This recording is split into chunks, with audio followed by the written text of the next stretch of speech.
रहूं। मेरे साथी आप सभी के सामने लैंगिक समानता पर एक नाटक प्रस्तुत करने जा रहे हैं, जिसका शीर्षक बराबरी का हक है। इस नाटक में कुल 4 पात्र हैं। पहली नीना, जो कि एक किशोरी है और अपने अधिकारों के लिए लड़ना चाहती है। दूसरा राहुल, यह नीना का भाई है और पारंपरिक विचारधाराओं का समर्थक।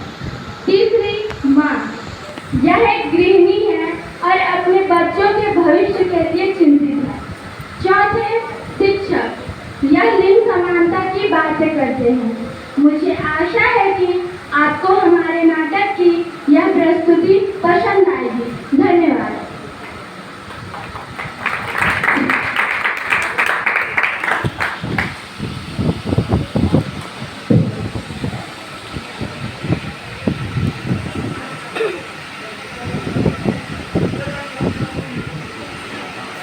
आज तो बहुत मजा आया नगीना।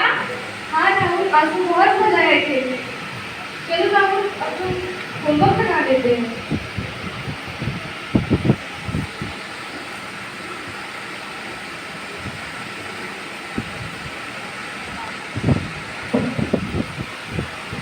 क्या नीना, तुम हर वक्त पढ़ाई क्यों करती रहती हो? क्या कर लोगी पढ़ लेकर? आखिरकार तो तुम्हें घर ही संभालना है। और तुम्हें ऐसा क्यों लगता है कि मैं सिर्फ घर संभालने के लिए बनी हूँ? मैं भी डॉक्टर बन सकती हूँ, इंजीनियर बन सकती हूँ। ये सब बातें सिर्फ किताबों में अच्छी लगती है नीना। हमारी समाज की लड़कियां घर संभालने के लिए भी होती है। राहुल सही कह रहा है बेटा, लड़कियों को घर का काम सीखना जरूरी है। शादी के बाद लड़कियों को घर का काम ही करना होता है। पढ़ लिख के तुम क्या कर लोगी?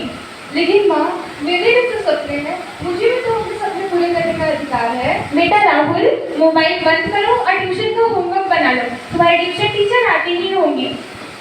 ये लो, तुम्हारी ट्यूशन टीचर आ गई। Morning ma'am. Good morning, sit down. तो कैसे हो बच्चों? ठीक है मैम। तो राहुल, आज फिर तुमने होमवर्क किया कि नहीं? नहीं मैम। और नीना, तुमने? Yes ma'am. वैसे किस बात पर चर्चा हो रही थी? क्या मैम, लड़कियों को पढ़ना जरूरी है क्या? बच्चों, हम सभी के अधिकार बराबर है, चाहे लड़का हो लड़की, सबको अपने सपने पूरे करने का हक है। क्यों राहुल, तुम क्या सोचते हो इस बारे में? मैं तो सोचता हूँ कि लड़कियों को घर का ही काम करना चाहिए, क्योंकि शादी के बाद तो उन्हें घर ही संभालना है ना। मैम, हमारे यहाँ तो सिखाया जाता है कि लड़कियों की जगह हमेशा घर ही में होती है। नीना, शुरुआत घर से ही होती है। जब तुम अपने अधिकार के लिए खड़ी होगी तभी तो समाज में बदलाव आएगा। बच्चों बैठो, मैं तुम लोगों को बताती हूँ। बेटा, गलती तुम्हारी नहीं है। अरे शर्म तो मुझे आज के समाज की सोच पर आती है, जो ये सोचते हैं कि लड़की और लड़कियों में फर्क है। और उससे भी बड़ी बात यह है कि वह यह सोचते हैं कि यह पद्धति हमारे समाज में प्राचीन से चलती आ रही है। अगर यही बात था तो बताओ बेटा, मैत्री कौन थी? मैत्री कौन थी? गार्गी कौन थी? ब्रह्मवादिनी कौन थी? शास्त्रार्थ क्या था? राजतरंगिणी क्या है?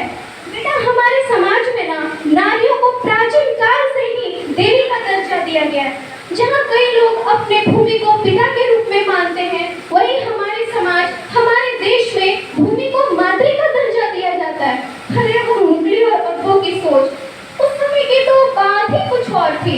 उस समय बेटियों को मुगलों की बुरी नजर से बचाने के लिए घर से निकलने नहीं दिया जाता था और उन्हें तो शिक्षा से भी वंचित रखा जाता था। लेकिन ना ही जो मुगल है और ना ही वो समाज, अब तो स्थिति ठीक है ना, फिर ऐसी असमानताएं क्यों? हमारे ग्रंथ में भी कहा गया है, यत्र नारीषु पूज्यन्ते रमन्ते तत्र देवता। अरे शर्म तो आज की समाज पर आती है कि बेटी बचाओ और बेटी पढ़ाओ की नारी की नौबत एक समाज में आती क्यों है? बेटा, ये मैं तुम लोगों से प्रश्न पूछूंगी और आप भी अपने आप से प्रश्न पूछिए कि बेटी बचाओ और बेटी पढ़ाओ नारी की नौबत एक समाज में आती क्यों है?